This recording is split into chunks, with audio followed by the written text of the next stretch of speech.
If you would like to record your class on Zoom, you can do so. This classroom does not have video capabilities. However, you can record your voice over your materials on the computer screen or the document camera. The podium microphone can be used to record your voice.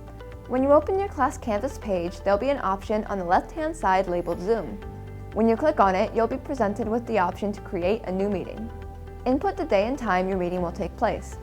For classes, make sure to check the box that says Recurring Meeting so that you don't have to set up a new meeting for every class session.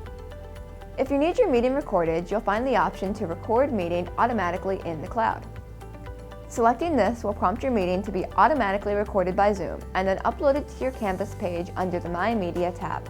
When you open your meeting, you'll see the option to join with computer audio. First are your security options. Here you are able to lock your meeting from new participants or enable a waiting room so participants have to be approved by you before joining. Underneath is the option to grant or restrict certain participant activities.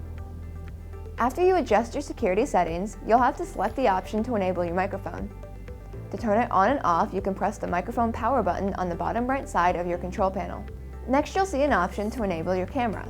Since this classroom does not have a camera to record, you can still share your computer screen with your students. In the center is a bright green button with an arrow that says Share Screen. Selecting this will allow you to display what is on your computer screen to your meeting participants.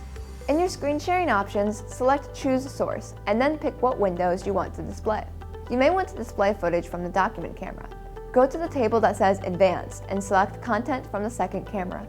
In addition to screen sharing, there's also the option to place your participants into breakout rooms. This will divide everyone into private subgroups. You can create as many as 50 breakout rooms and decide whether groups will be divided automatically, manually, or by the participants themselves. When it's all set up, select Open All Breakout Rooms. Don't worry, you won't lose touch with your participants while they're in the breakout rooms. To message them, select Broadcast Message to All. At the end of your breakout room session, hit the Close Rooms button. This gives participants 60 seconds to complete their conversation and return to the general meeting. Zoom provides live transcription for meetings that want or need added subtitles. By selecting Live Transcript and then Enable Live Subtitles, your audio will be automatically transcribed on the screen. Once your Zoom is completed, you can select Stop Recording and then end the meeting.